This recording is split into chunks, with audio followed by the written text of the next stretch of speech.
Now, digital planning and CAD/CAM technology have revolutionized the way we treat patients. And despite the accuracy of the digital world, as clinicians, we really need to master the analog world before we apply these solutions in a digital environment so that we can get the maximum advantage of digital technology. So my task today is to discuss my experiences with CAD/CAM full arch implant restorations. I'm going to start with a question. What is the evidence base for CAD/CAM frameworks? And some of you may look at this slide and say, I've got a missequence in my slide. This slide has purposely been left blank because if you're looking for a true evidence base, we don't have any. There's no studies, when I say studies, randomized controlled clinical trials, to show that one framework is better than another or one combination of materials is better than another. All we have in the literature are case reports, 3, 4, 5-year follow-up, nothing really solid. And the reason why this technology is evolving every day. What we talk about today, if you came back in 2 months' time, we may be saying something totally different. And that's how quickly technology is changing. So hopefully in the 20 minutes I have with you today, we're going to look at different framework designs. We're going to look at how we make decisions. And I'm going to give you some guidelines as to what I use on a day-to-day basis in my practice. So when you look at framework materials and you're deciphering which material to use, it really is mind-boggling. All the materials that are out there, it's so tough to choose. Every time you open a journal, there's a different combination of materials. Each manufacturer is telling you that use this product, use that product. How do you actually make a decision? Now, it's always good to have a systematic approach. And when you have a systematic approach, you can have a laundry list of items which you go down, and based on the results of each item, you can start deciding which framework design to choose. Now, obviously, you're not going to come up with one design. You may come up with a couple of designs, but it serves as a starting point as to which to make a decision. And obviously, cost will dictate which framework that you're going to utilize. This is a slide you're going to see throughout the presentation. These are the factors that we're looking at when we're deciding framework design. So let's clarify a little bit screw axis trajectory. When I say ideal, I'm talking about an ideal screw retain position where we have adequate bulk for restorative material. A non-ideal is even with a pre-angled abutment, you're in a non-ideal position and you may decide to go towards a cemented solution. So let me share with you a case that was done. We retreated this patient. She came in with a complaint that my granddaughter tells me that I look like Daffy Duck. Her lip support was really far out and she was just uncomfortable. And we ask ourselves, how did this restoration come about? And if you look at the trajectory of the anterior implants, you can see the technician had accommodated this trajectory in the restoration, resulting in this ledge. Now, this problem is a very easy problem to fix. Pre-angled abutments, we re-angle the abutments, do our denture try-in, ensure that the patient is happy with the lip support and the aesthetics. Try that in a provisional restoration, so we're testing our solution to the problems. And once the patient is satisfied, and we are satisfied with the contours, mechanics, and biology of the restoration, it's an easy matter of getting to the definitive restoration. Now, one of the things I've been taught in implant dentistry, if you want a 100% success rate, you always put the implant in the wrong position, right? Always works that way. The one that you don't want to work, it integrates. This was a case that we had done, I'd say 8 to 10 years ago. It was our team's, one of our team's first experiences with CAD/CAM restorations. And at that time, we really didn't know what we were doing. No, we really didn't know what we were testing solutions. There's two things we were concerned about. We were concerned about the implant trajectory, and we were concerned about restorative space. Okay, so what we did in this particular situation, there was an additional round of implants we immediately loaded, we provided provisionals, and now we had to go to the definitive restorations. Now, when we start talking about definitive restorations, we had to think about a solution whereby we could make it retrievable. Okay, and something which is cost-effective. If you look at the amount of resorption, at the time we didn't use PFM because it would have been too expensive. We didn't use Zirconia as a framework material because there were some people testing Zirconia frameworks out, but it really wasn't mainstream. So what we did in this particular instance was a CAD-CAM titanium bar, which was subtracted from an acrylic prototype. There was titanium on the lingual surface. We used posterior monolithic zirconia crowns, layered zirconia anteriorly, and we used pink composite to replace the tissue. Now, on the day of delivery, everything looked great. We patted ourselves on the back and everything was nice. But to be quite frank with you, I would not use this type of restorative solution today unless the screw axis trajectory was in the ideal position to make it truly retrievable. Advantage of this type of restorative design with the single crowns, aesthetically they can look beautiful. But if your screw axis holes are underneath those crowns, it really can become quite problematic. So problems of this type of restoration were that the composite used to chip, it used to stain, there was staining at the gingival margins, there was leakage. Maintenance was a huge deal. You can imagine if this patient came in with a problem and you had to dismantle that restoration, what would you charge that patient to dismantle that restoration? And then when we looked at the cost of the laboratory procedures, we asked ourselves, why are we doing CAD-CAM? I thought we were going to do CAD-CAM to basically reduce the cost so that we can pass the cost savings onto the patient. Next thing we look at is restorative space. This one is huge. And as a prosthodontist, this is the biggest problem I face on a day-to-day basis.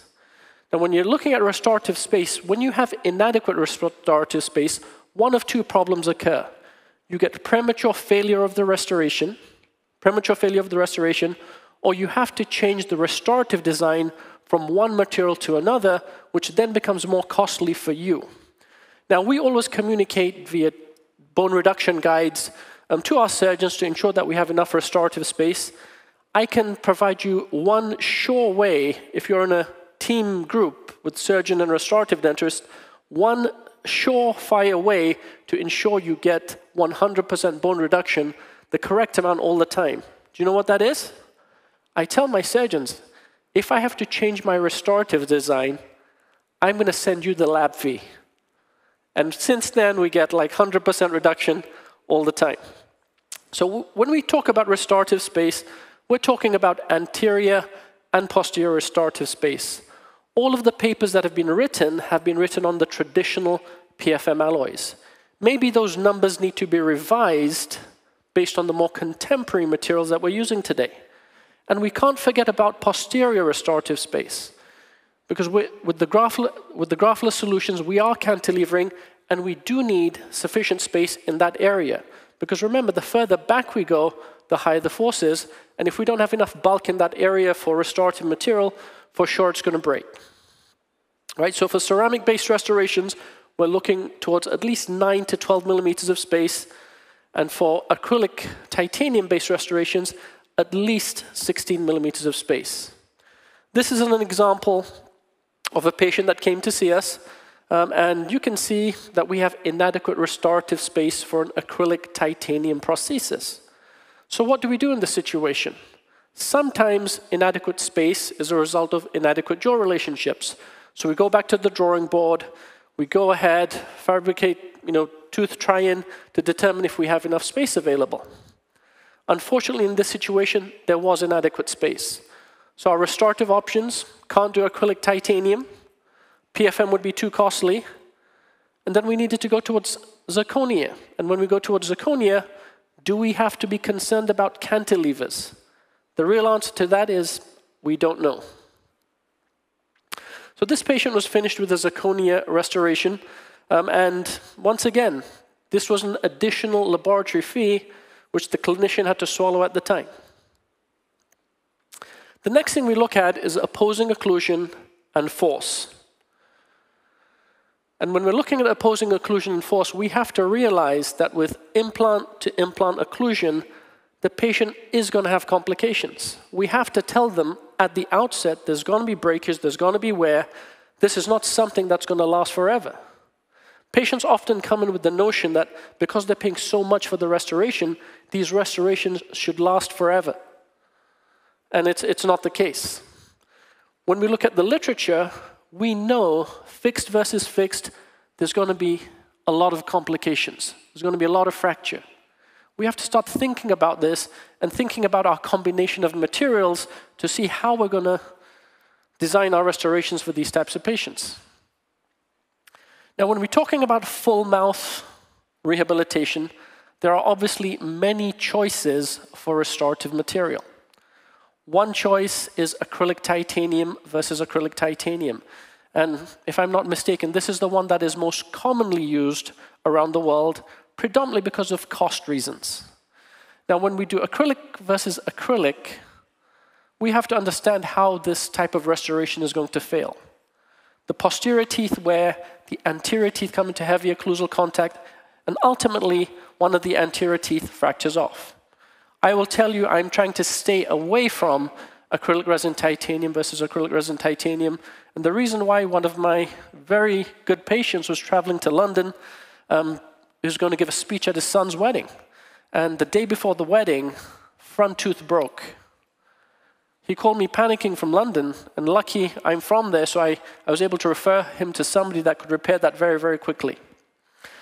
The next solution is zirconia versus zirconia. And once again, you have to remember, we do not have that much data on zirconia versus zirconia. Don't let every lab convince you that this is the way to go. It might be, but it might not be. We don't have enough data to show us long-term results. Now, zirconia versus zirconia, what are the problems?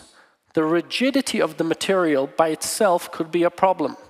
There's a clicking sound when the patient has zirconia against zirconia, and these are all the things that we have to discuss with the patient. So what do we do on a day-to-day basis? My preference today is to use zirconia in the maxilla and acrylic resin titanium in the mandible. Dr. Sheesh so eloquently put it, we've got to look at some protective factors. What is going to fail first? I call this a controlled failure. Essentially, what's going to happen, the zirconia is going to wear the acrylic resin down, and ultimately, we're going to replace the mandibular restoration, or we're going to repress the mandibular restoration. I use a very crude analogy with my patients. I say, listen, if you were to go out and buy an expensive car, if you drove it around for 10 years, what would you expect to replace? I said, you'd expect to replace the tires. This is exactly the same way we're going to handle this restoration. I will never be in a scenario where a front tooth breaks off. Because if a maxillary central incisor breaking off is an emergency. Next thing we need to think about are cantilever mechanics and how these types of restorations fail. They fail by phrenic fracture or fracture of the restorative material. And when you start looking at how cantilever length impacts your restoration, you look at the law of beams. And a slight increase in length of the cantilever has a dramatic impact on the flexibility. So we have to limit our cantilevers. I think everybody in the room will agree that no cantilever is probably the best thing. We have tons of data as far as the mandible is concerned. A lot of the textbooks will tell us 1.5 the AP spread, but we really don't have much data in the maxilla in terms of how much we should be able to cantilever. Now, what about the more contemporary materials? The zirconia. How much can we cantilever in zirconia? I visit labs all the time, and sometimes I see 2-3 teeth cantilever in zirconia. How did this fracture occur? This fracture occurred in the lab before this restoration got to the mouth. And this happens because of too quick a sintering time. Right? It's totally out of your control. It's been said earlier today in the presentations that zirconia, you have to know how to handle the material. And not everybody knows how to handle this material properly, right? So as far as cantilevers are concerned in zirconia, there are a few lab-based studies. And they tell us information we pretty much know already. The longer the cantilever, the less load to fracture. The smaller the connector, the less load to fracture. And essentially, they're telling us that the problem is not the zirconia. It's the abutment assembly inside the zirconia. That's the weak link. Next thing we look for is arch form and aesthetic demand. The reality is we can, working with great technicians, we can have zirconia look very nice. We can do some nice staining in the acrylic, use some beautiful teeth, and it's going to look very nice on day one. But the reality is acrylic resin titanium, over a period of time, does deteriorate. It stains, it deteriorates, it loses its sheen. It just doesn't look as nice as the ceramic over a period of time. So as far as arch form is concerned, once again, we reserve the zirconia for the maxillary arch and the acrylic resin titanium for the mandibular arch. And it's the same as far as failure mode. We addressed this earlier. Failure mode of acrylic resin restorations usually is posterior wear and anterior teeth breaking off. Now, what are some guidelines as far as zirconia frameworks are concerned? I'd want to minimize my cantilever, less stress magnification. I'd want to use titanium inserts. Make sure that my framework is cleansable with a convex undersurface. Minimum post-sintering adjustments. CAD design, maximizing your connector size. Do we have solutions that are coming forward? Absolutely. There are ASC solutions for full arch situations that are in the pipeline, which I believe will be available in the US in the next 6 to 9 months.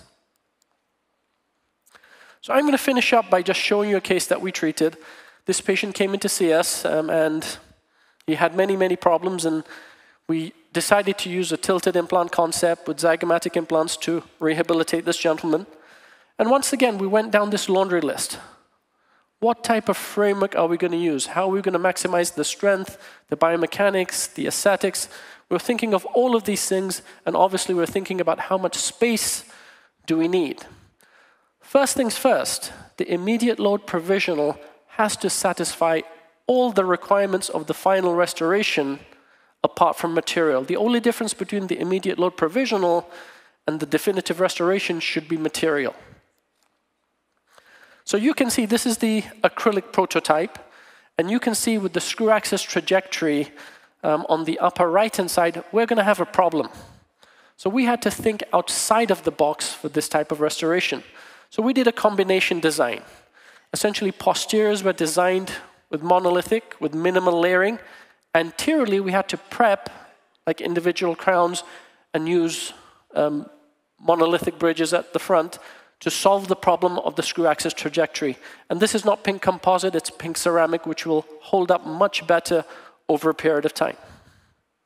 Once again, the advantages: stress distribution, control failure, no clicking sound. Disadvantage, I would say, retrievability. And once again, I think the ASC frameworks are going to solve a lot of these problems going forward. I want to finish with one quote. Learning and innovation go hand in hand. The arrogance of success is to think that what you did yesterday will be sufficient tomorrow. We have to embrace change moving forward. Without change, how are we going to make progress? Think about the first iPhone you had. Think about what you can do with your phones right in your pocket today. It's an exciting time to be in the field, and I'm really excited as to what will happen in the future. With that said, acknowledgement of my team, Kenji, Jungo, Human, and Mamli Rashad. Thank you very much.